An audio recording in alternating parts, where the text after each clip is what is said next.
donc une petite demi-heure pour continuer, ça nous suffira largement pour continuer notre méditation sur la foi.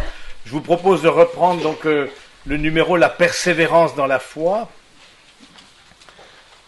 Vous avez tous pris vos...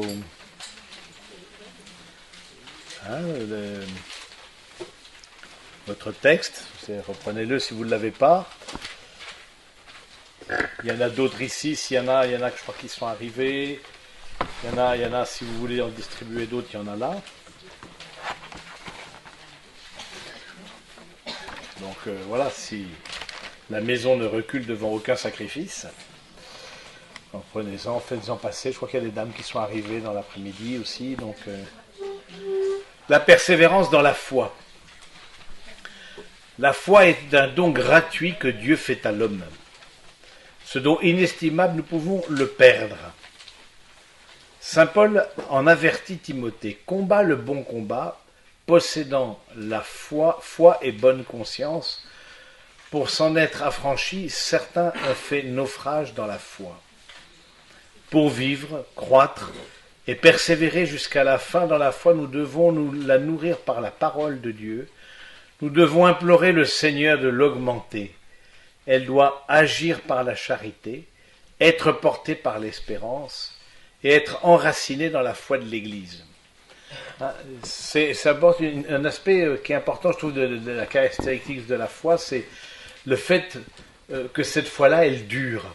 Et que cette foi-là, elle est aussi fragile. Même si, pour la plupart d'entre nous, en tout cas, on a un héritage chrétien assez solide, et que voilà, depuis notre enfance, voilà, cette foi-là, elle a été présente. Il faut aussi dire, soit pour nous-mêmes, soit pour d'autres, de dire que je veux dire, les crises de foi, ça existe aussi, hein, dans le sens où on peut très bien avoir un moment de baisse, un moment de... et souvent, ça peut arriver avec deux choses qui peuvent nous éloigner de la foi.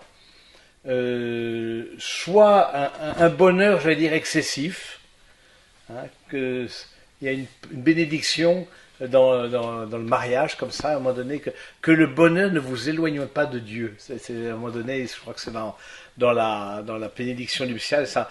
Parce que les gens qui disent, voilà, tout va bien, voilà, j'ai pas besoin de Dieu, tout va bien. Hein, et donc, du coup, il peut y avoir une sorte de bonheur, d'autosatisfaction, mais aussi, on le sait bien, les épreuves peuvent soit rapprocher, soit éloigner du Seigneur. Donc, il y a un combat spirituel pour garder la foi. C'est quelque chose que nous avons à entretenir, et des journées comme celle-ci sont vraiment un don aussi très important pour ça. Hein, et donc, du coup, d'avoir cette persévérance, d'avoir cette être longanime. On parle de la charité qui est longanime. Vous vous rappelez dans Saint Paul, la charité ceci, la charité cela, etc. Elle n'est pas envieuse. Bon, dans le premier aux Corinthiens, hein, elle est longanime. Longanime, ça veut dire quoi? Ça veut dire qu'il y a le souffle long, qu'elle s'épuise pas. Et je crois que si la charité, elle a besoin d'être longanime, c'est-à-dire que c'est un travail de longue haleine, on dit aussi. Eh bien, c'est pareil pour la foi. La foi, elle peut aussi, comme nous ne sommes pas portés, encore une fois, par un tissu chrétien et une société où la vie de foi, de façon publique, peut s'affirmer tranquillement, et du coup, on peut se soutenir les uns les autres. Voilà, parfois on se dit, mais est-ce que je mène vraiment le bon combat? Est-ce que je vois, par exemple, plus parmi les jeunes que j'ai l'habitude de fréquenter, des grands jeunes, hein, des jeunes adultes, hein, comme on dit, des étudiants, des jeunes professionnels, ben, certains se sentent déjà très isolés dans leur vie de foi. Parmi les autres jeunes, vraiment les quelques rares qui parfois pratiquent, hein. Il y a 1% de pratique, hein, quand on dit pratique, c'est une fois par mois, pour les 18-24 ans, hein, 1%. Donc c'est quand même pas beaucoup, et ils peuvent se dire, mais est-ce que c'est pas moi qui suis dans l'erreur au fond? Parce que quand il y a 99% qui ne se sentent pas du tout concernés, et c'est là où il faut leur dire, bon, la foi, il y a un combat intérieur pour garder, il y a quelque chose qui peut la fragiliser, et du coup nous-mêmes nous mettre dans des situations où on va pouvoir nourrir, hein, c'est ce que dit le catéchisme, hein. jusqu'à la fin dans la foi, nous devons la nourrir par la parole. Hein, et demander au Seigneur qu'il augmente. Hein. Augmente, j'ai foi Seigneur, mais augmente en moi la foi. Hein, et c'est vrai que le fait de la nourrir, c'est l'exercer. On a dit ce matin que c'était une vertu, c'est-à-dire quelque chose qui demande la répétition des actes pour qu'elle puisse s'affermir. Et c'est vrai que la foi, sans être nourrie, eh bien, elle s'étiole, elle perd de son sang, et sans la dimension de, c'est comme c'est évoqué là, la dimension enracinée dans la foi de l'Église.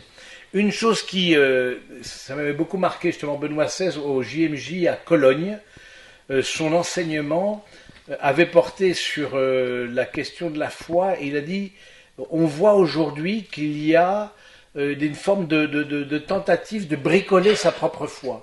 Hein, on bricole sa foi, on fait, voilà, je prends ceci, je laisse cela, etc. Il appelait ça du bricolage spirituel. Et à un moment donné, il dit, vous savez, une foi qui s'appuie sur le bricolage spirituel, c'est une foi qui est fragile. Parce que vient le moment du doute, le moment de l'épreuve, sur quoi je vais m'appuyer si ce n'est sur une logique que j'ai moi-même construite. Et donc du coup, forcément, cette logique que j'ai construite, comme je suis moi-même en crise et comme je suis moi-même en difficulté, eh bien, je ne trouve pas. Alors qu'au contraire, quand on s'appuie sur la foi de l'Église, eh bien, on s'appuie sur la foi de témoins. Et je crois que c'est une grande grâce de dire c'est pas quelque chose qui vient de ma propre imagination ou qui vient de ma propre intelligence ou de ma propre construction mentale. C'est des témoins. Et donc je rentre dans cette foi de l'Église. Et ça, c'est un grand soutien. Le fait d'être en Église et de construire. Sinon, voilà, ça peut paraître plus satisfaisant, plus facile à vivre, entre guillemets, de choisir sa propre foi, de la construire, de piocher ceci, de laisser cela, mais en fait, ça fragilise beaucoup plus. Hein, je dis ça aussi parce que vous pouvez avoir des personnes qui disent « Ah ben non, ça je veux pas, ça si, etc. » D'accord, mais ensuite, rendez-vous dans quelques années, où est-ce que tu en seras de ta foi, que tu auras toi-même, qui sera ton image et ressemblance au fond. Cette foi-là, ben voilà, si à un moment donné tu es en difficulté, elle tient pas. Et donc, la question de la foi, et puis le texte fait aussi allusion à la connexion entre les vertus théologales, ce qu'on appelle les vertus théologales, c'est-à-dire foi, espérance, charité. Elle se nourrit aussi de la charité, la foi. Hein, montre-moi ta foi qui n'agit pas. Hein, vous connaissez bien c'est la citation, là, je pense, de Jacques. La citation qui est marquée Jacques 2, 14, 26. Moi, c'est par mes actes que je te montrerai ma foi. Hein, et elle est portée par l'espérance. Hein, c'est dans Romains 15, 13, voilà, c'est nous possédons, par la foi, nous possédons déjà ce que nous espérons. Et donc, du coup, je crois que c'est cette connexion, ce qu'on appelle la connexion des vertus, c'est-à-dire que ça s'enrichit, ces vertus-là s'enrichissent l'une l'autre, hein, et des actes de charité, c'est-à-dire d'amour désintéressé, d'amour de Dieu désintéressé, mettent dans ma vie de foi et mettent dans ma vie d'espérance. Donc ça, c'est quelque chose qui mais ça reste évidemment, hein, certains ont fait naufrage dans la foi, c'est ce que dit saint Paul à Timothée. Hein, voilà, c'est vrai qu'il y en a qui ont abandonné parfois par des contre-témoignages. Il ne faut pas non plus se cacher la réalité, qui ont abandonné parce qu'ils se sentaient trop seuls, parce que ils ont prié. Combien de gens, ça c'est étonnant, vous voyez ça avec ceux qui sont au catéchisme, ils ont prié pour, je sais pas quoi, leur grand-mère qui est malade, etc. Et moi j'entends des adultes qui reviennent ensuite à l'âge adulte, on me dit mais pourquoi vous avez laissé tomber la foi? Ben, j'avais prié pour que ma grand-mère elle soit sauvée, etc. Et elle est morte. Mais il avait prié quand il était au catéchisme. Vous voyez, et donc du coup, c'est important quand vous dites, quand vous formez à la prière, et que dit voilà pour qui on va prier, etc. De dire c'est pas quelque chose de magique, c'est pas parce qu'on a la foi qu'on a une assurance vie, hein, contre les épreuves, loin de là. Donc voilà, mais certains le pensent un peu comme ça, comme assurance vie, tout va aller bien si je crois. Donc je crois que c'est bien aussi d'avoir cet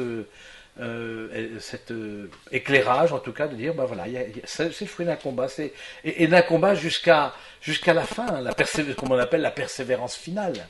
Hein, c'est-à-dire jusqu'à la mort. Il peut y avoir des grands combats, peut-être vous accompagnez certains d'entre vous, des mourants, ou dans vos familles, etc., des personnes très angoissées, au niveau de la mort, justement, et qui se mettent à douter, ou au contraire qui se mettent dans des attitudes de scrupules.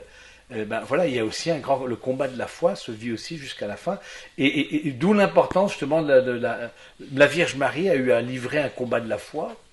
Elle a grandi dans sa foi aussi, comme tout un chacun. Et quand on invoque la Vierge Marie de prier maintenant et à l'heure de notre mort, c'est pas simplement machinalement, c'est de dire que c'est vrai que l'heure dernière est une heure clé, parce que l'heure dernière, c'est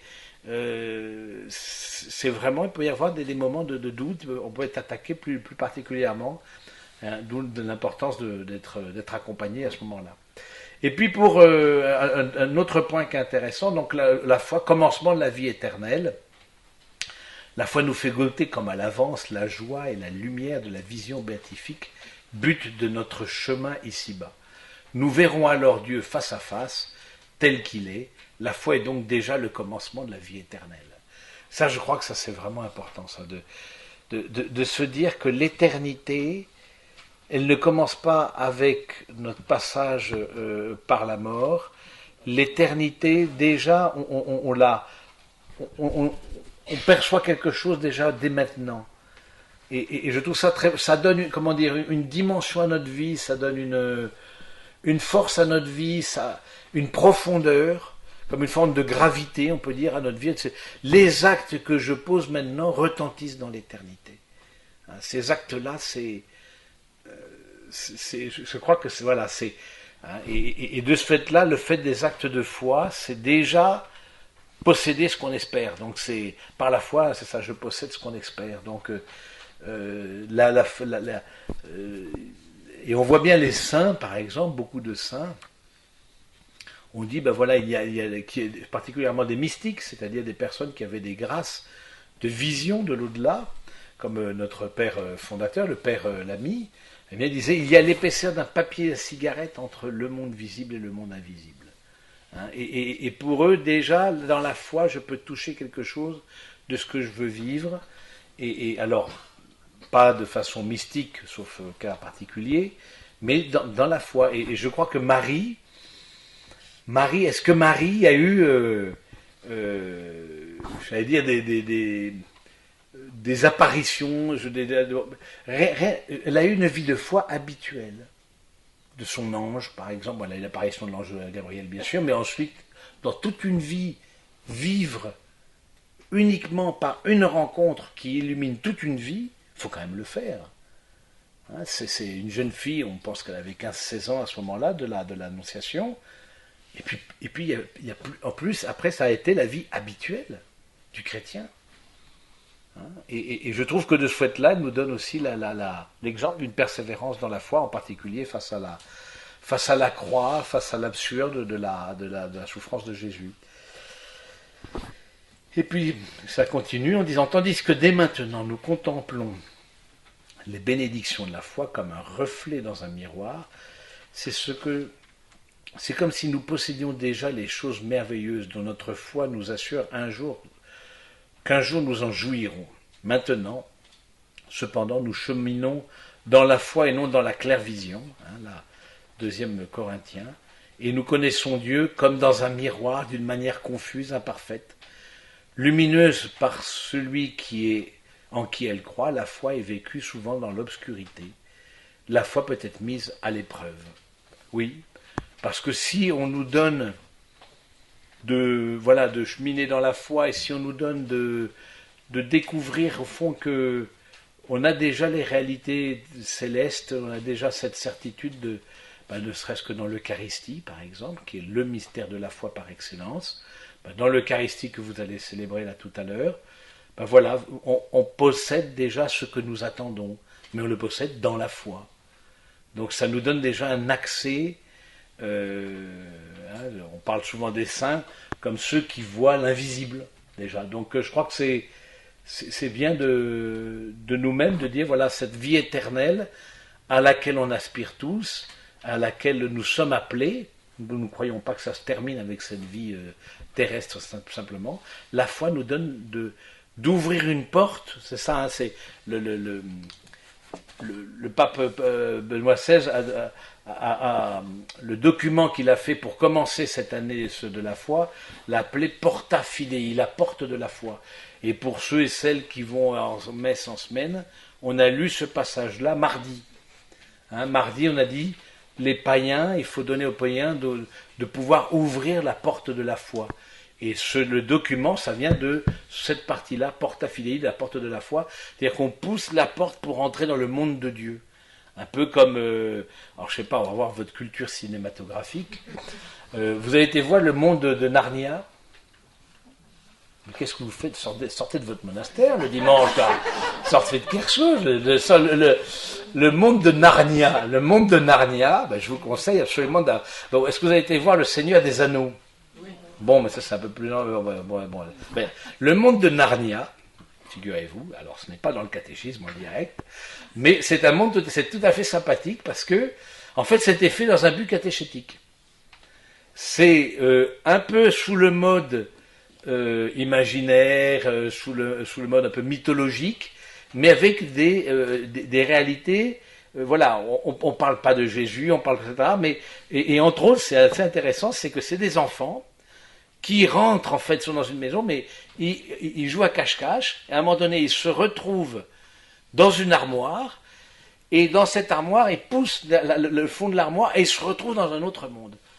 Où il y a des animaux qui parlent, où il y a des elfes, où il y a etc. Bon, c'est toute une imagination formidable, etc. Bon, et du coup, je trouve que ça parle aussi du monde de la foi. Du coup, et ensuite ils reviennent dans la maison. Ça, vous pourriez faire ça avec les jeunes, ça en tout cas en partie, parce que c'est assez long, hein, il y a plusieurs épisodes. Et donc, mais du coup, c'est assez intéressant parce que le monde de Narnia, ensuite ils reviennent et personne n'y croit. Personne n'y croit. Mais non, mais ça va pas. T'as fait quoi là? Tu t'es où là? Et je trouve, et en fait, ça a eu un but clairement catéchétique. À un moment donné, il y a un lion aussi. Il y a une histoire avec un lion qui meurt, mais qui ensuite revient à la vie. Et donc, c'est l'image du Christ. Etc. Donc, mais c'était clairement dit par l'auteur, c'est qu'il a dit que nous, voilà, je voulais quelque part dire quelque chose de l'évangile, mais avec un autre regard qui ne soit pas des histoires de la vie de Jésus, parce que malheureusement, parfois il faut avoir un peu plus d'imagination pour que les enfants captent 2-3 trucs. Et donc du coup, la foi, bah, c'est un peu ça aussi, c'est rentrer, alors toute proportion gardée, hein, mais ça peut faire comprendre quelque chose de ce que on a accès, parce qu'on parle de la Vierge Marie, qu'on parle des anges, qu'on parle des saints, etc., des archanges. Pour beaucoup de gens, ils nous prennent pour des moitiés fous, quoi. Je veux dire, ils nous disent, mais bon, vous croyez encore à tout ça, etc. Bon, hein, et je trouve que c'est une manière d'illustrer un peu vos catéchèses et avec les enfants, qui est assez porteux justement de retravailler ça. Ben du coup, voilà, on a accès on ouvre la porte dans la foi, ça ouvre la porte vers autre chose, vers quelque chose qui n'est pas simplement le visible, parce qu'on sait qu'en nous-mêmes, on a une aspiration à quelque chose de plus grand. Hein, le début du catéchisme de l'Église catholique commence, voilà, l'homme est fait pour Dieu, il est capable de Dieu. Alors, on essaie de bourrer de matériel, de bourrer des tas de choses pour effacer cette aspiration, cette soif de Dieu. Hein, on essaie de l'effacer comme avec le matériel, mais elle revient. Elle revient. On s'en rend pas forcément compte quand on est enfant, quand on est jeune, mais c'est après coup que ça revient souvent. Qu'on a fait le tour de tout le matériel et qu'on arrive vide et que ça n'a pas rempli notre désir de Dieu. Hein. Tu nous as fait pour toi, Seigneur, et notre cœur n'a de désir de repos tant qu'il ne demeure en toi. C'est saint Augustin qui dit ça. Voilà, c'est vrai, on est fait pour Dieu. Et la foi nous donne accès aux réalités divines. Voilà, je crois que c'est la porte. C'est une porte qui s'ouvre sur quelque chose, sur tout le monde de Dieu. Et j'allais dire, plus on rentre dans cette dimension de foi, plus on se livre au Seigneur, plus lui-même se manifeste à nous. C'est-à-dire, plus il nous dit qui il est, vous voyez, c'est plus on croit en lui, plus il peut se dire à nous, plus il nous parle dans sa parole, plus il se manifeste dans les signes et dans le quotidien. Je crois qu'il y a cet échange, cette respiration justement dans la foi, et qui est assez belle justement. C'est pas à sens unique, c'est Dieu aussi qui nous parle, et qui peut agir dans notre vie parce qu'on lui laisse la possibilité. Parce que la foi, c'est justement, ça permet d'ouvrir, de dire au Seigneur, voilà, agis aussi dans ma vie. Hein, et de s'en remettre aussi à lui. On continue un peu notre parcours maintenant, cependant, nous cheminons dans la foi peut être mise à l'épreuve. Le monde en lequel nous vivons semble bien souvent loin de ce que la foi nous assure, les expériences du mal, de la souffrance, les injustices, de la mort, paraissent contredire la bonne nouvelle. Elles peuvent ébranler la foi et devenir pour elle une tentation. Vous savez, ça m'a beaucoup marqué, là c'était au JMJ à Madrid, ça a beaucoup marqué la prédication de Monseigneur Léonard. Je ne sais pas si vous connaissez Monseigneur Léonard, qui est l'archevêque de Bruxelles-Malines, donc en Belgique, et qui dit au fond qu'est-ce qui est qu'est-ce qui est le grand obstacle à l'évangélisation, c'est le mystère du mal. C'est le mystère du mal qui fait que ce dont parle le texte, l'injustice, la mort, l'expérience de mal, de la souffrance, etc., c'est certainement un obstacle. Hein, où est-il ton Dieu, hein, c'est comme dans les psaumes à un moment donné, où est-il ton Dieu, où est-il ton Dieu, hein, où est-il ton Dieu, c'est Elie Wiesel. Elie Wiesel, ça vous dit quelque chose? Elie Wiesel, donc, qui était dans les camps de concentration, qui disait, après l'expérience des camps, je ne peux plus croire en Dieu, mais après l'expérience des camps, je ne peux plus ne plus croire en Dieu. C'est-à-dire qu'à la fois, où est-il ton Dieu? Il est là. Il est aussi là. Et surtout le Dieu des chrétiens. C'est un Dieu qui se laisse toucher par le mal, l'injustice, la mort.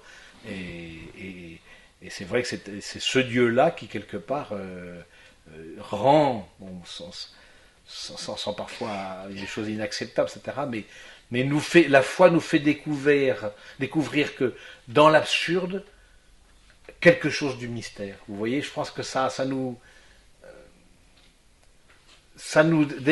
donne, même si c'est pas facile pour nous, même s'il y a des choses qui nous révoltent, c'est inévitable, hein, la mort de l'innocent, de la personne qui est trop vite fauchée en pleine force de l'âge ou dans l'enfance. Bon, du coup, je crois que c'est important de se dire que dans la foi, on découvre dans cet absurde-là une part de mystère, parce qu'on croit aussi que Jésus, d'une manière ou d'une autre, il participe, a vécu ça. En tout cas, il a vécu l'injustice, le poids de la souffrance, le poids. Et ça, je crois que c'est une grande force de notre foi, en tout cas chrétienne, de dire que c'est un Dieu qui ne reste pas, qui n'est pas aseptisé, qui n'est pas loin des réalités du mal. Je veux dire, dans le sens qui n'est pas, qui ne reste pas indemne par rapport au mystère du mal qui nous touche. Vous comprenez? C'est important de dire ça. Je veux dire, parce que alors, quelqu'un te dit, voilà, c'est pourquoi ça, pourquoi, voilà. Nous croyons en un Dieu, Jésus, qui lui aussi s'est laissé atteindre par le mal. Lui aussi s'est laissé atteindre par l'absurde et l'injustice et la violence, etc. Donc je pense que c'est là. Mais il ne faut pas perdre de vue que ça reste quand même le grand obstacle de notre par rapport à l'évangélisation, c'est ce mystère du mal qui semble triompher, etc.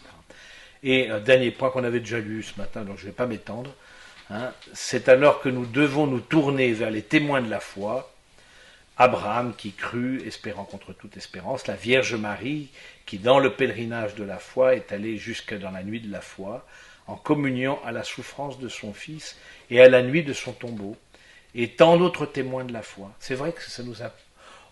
c'est les témoins, les saints nous aident beaucoup dans la foi, parce que justement, il dit, mais eux l'ont vécu, justement, on monte sur les épaules des saints, sur les épaules des géants de la foi pour voir plus loin, et puis pour se soutenir, hein. Enveloppé d'une si grande nuée de témoins, Hein, c'est la lettre aux Hébreux. Nous devons rejeter tout fardeau et le péché qui nous assiège et courir avec constance l'épreuve qui nous est proposée, fixant nos yeux sur le chef de notre foi qui l'amène à la perfection, Jésus.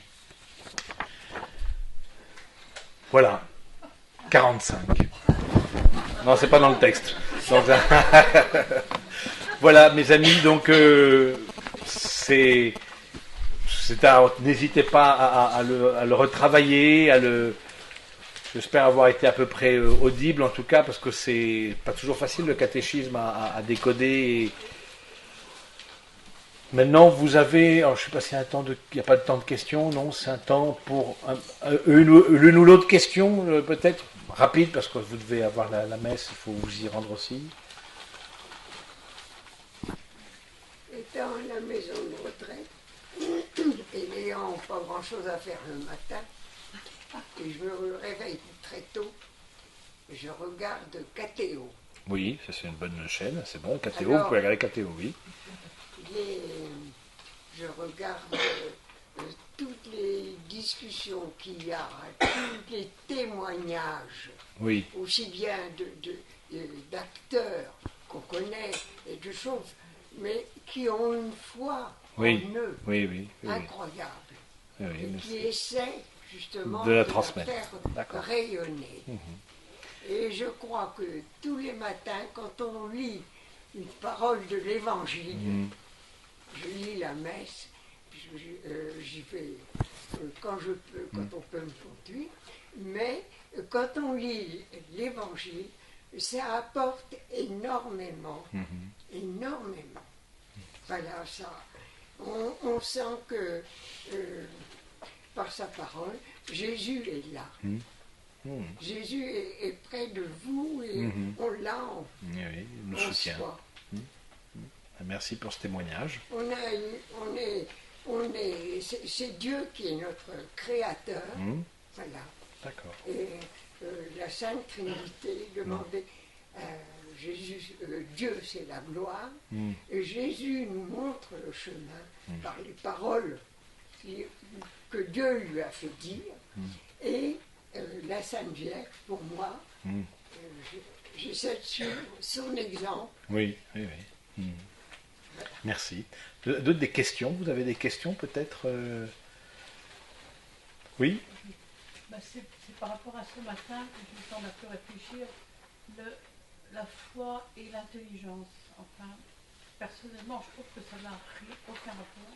Ah bon. Il n'y a rien à comprendre dans la foi. Ah, voilà. Il faut se laisser saisir, prendre. Si on comprend quelque chose, ce n'est plus la foi. Alors, voilà. Si, il y a quelque chose à comprendre. C'est-à-dire qu'il y a à faire. Alors, quand on dit l'intelligence, ça ne veut pas dire qu'on va démontrer à la manière des sciences, parce que c'est vrai que si on commence à démontrer la foi à la manière des sciences, c'est pas de la foi, par définition. Maintenant, quand ce qui est dit dans le catéchisme, que la foi, elle est dans l'intelligence, c'est-à-dire que, qu'est-ce qu'on appelle l'intelligence? C'est l'intelligence de la foi, c'est-à-dire je fais le lien entre les mystères qui me sont, je travaille par exemple de voir que il y a un lien par exemple entre la Trinité et l'Eucharistie, parce que l'Eucharistie par exemple commence par l'invocation de la Trinité. Il y a un lien entre l'Eucharistie et la Vierge Marie. La Vierge Marie, c'est celle qui nous a donné le corps du Christ. Donc du coup, oui, c'est un peu faire travailler son intelligence pour comprendre. C'est surnaturel, mais c'est pas irrationnel la foi, parce que sinon, il y a une cohérence interne au mystère de Dieu. Alors, c'est vrai ce que vous dites, il faut se laisser saisir, ça c'est vrai. Je crois que c'est une première étape. Le mystère, vous l'avez déjà dit. Oui. 4 fois, le mystère. C'est un mystère. On ne comprend pas le mystère. Alors, le mystère reste le mystère, mais la foi me donne ensuite, dans le mystère, la Trinité, je ne comprends pas, mais une fois que j'affirme et je crois en la Trinité, il y a des tas d'autres choses qui sont possibles. Par exemple, qu'est-ce que ça veut dire qu'aimer, par exemple? La Trinité, alors c'est un mystère, ça, je peux pas démontrer la Trinité, ça c'est impossible. Mais en revanche, à partir de ce mystère de la Trinité, je peux faire travailler mon telle intelligence, c'est-à-dire Père, Fils et Saint-Esprit, 3 personnes divines différentes, avec des missions différentes et en même temps qu'ils font un seul Dieu, est-ce que ça ne veut pas dire aussi, et ce Dieu-là il est amour, est-ce que ça ne veut pas dire que ce Dieu amour a besoin aussi de se nourrir de nos différences et que la différence n'est pas une menace à l'amour? Mais ça c'est le travail de l'intelligence, ce qu'on appelle la théologie. La théologie ça ne veut pas dire je vais pas prouver la Trinité, ça c'est impossible, j'ai foi, paf, parce que Jésus me l'a dit, hein, mais je vais à partir de ça, à partir de ce donné, faire travailler le gingembre, si j'ose dire, pour dire, voilà, est-ce que ça éclaire pas d'autres parties? Est-ce que, la messe, par exemple, la messe, il y a la dimension de la Trinité dans toute la messe. Mais prouvez-moi que c'est le corps du Christ, on ne peut pas le prouver, c'est la foi. Mais vous voyez, c'est pas du même ordre. Je rentre dans la foi et donc, du coup, je rentre dans un monde où là, je peux faire des connexions avec mon intelligence. Mais pour rentrer dans ce monde, il y a un moment donné à l'accueillir tel qu'il nous est révélé par Jésus, quoi. Pas si c'est à peu près. Oui, clair. Un cheminement de compréhension. Croire, c'est ce qui croire pour comprendre, comprendre pour croire. Hein. Du coup, tac, je fais le lien. C'est ça, c'est plutôt ça. C'est ça me fait le lien avec ça. Tiens, ça me fait le lien. Je commence un peu à me dire, tiens, c'est pas, on me demande pas de croire à des choses complètement irrationnelles. Il y a une cohérence, il y a un lien, il y a une intelligence de la foi. Quoi. Alors c'est un petit cheminement, du coup avec la parole de Dieu qui s'éclaire aussi l'une l'autre, cette parole. D'autres questions? Oui.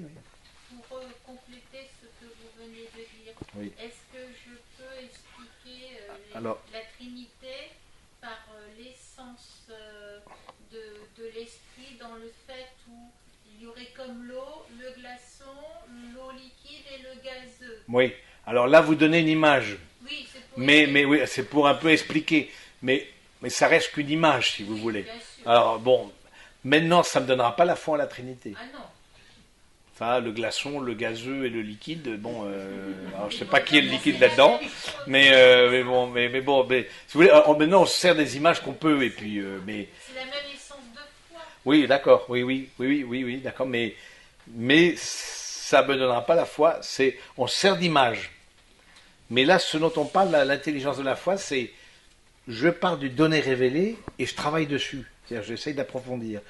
Est-ce que, par exemple, dans l'Ancien Testament, il n'y a pas déjà des marques de la Trinité? Tiens, je vous pose la question. Donnez-moi des figures de la Trinité dans l'Ancien Testament. Hein? La visite à Abraham. Bien, bingo. Oui, Genèse, expliquez Genèse, c'est grand la Genèse. Ah mais non, non, pas, non. Vous êtes hors circuit là. Alors, la Genèse, le texte de la création. Alors, la Trinité dans le texte de la création. Allez, hop. Allez, là, faut que ça percute là. La Trinité dans le texte de la création, voilà. C'est ça, la foi, c'est, voilà. Qui a créé? Dieu, le Père. Et puis ensuite, et Dieu, qu'est-ce qu'il a dit? Et comment est-ce qu'il a créé? Attendez, comment est-ce qu'il a créé Dieu? Avec de la terre. Non. Il a dit le verbe. Non, il a dit, et Dieu dit. Et Dieu dit, c'est le verbe. Et le verbe s'est fait chair. Donc c'est ce verbe, voilà. Et ensuite, l'esprit était sur les eaux, etc. Voilà. Père, Fils, Saint-Esprit. Hop.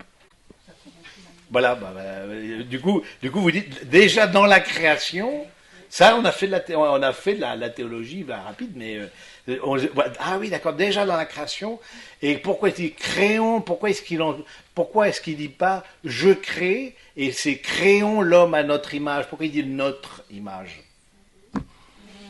S'il n'y a qu'un seul lieu. Oui.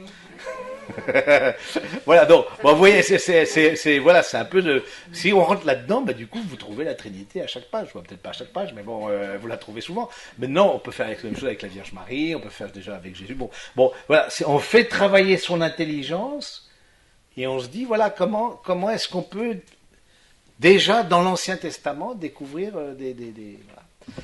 On arrête là pour que vous ayez pouvoir au moins... aller à la Sainte Messe, donc qui est à la Grande Chapelle, ça, où vous êtes allés ce matin.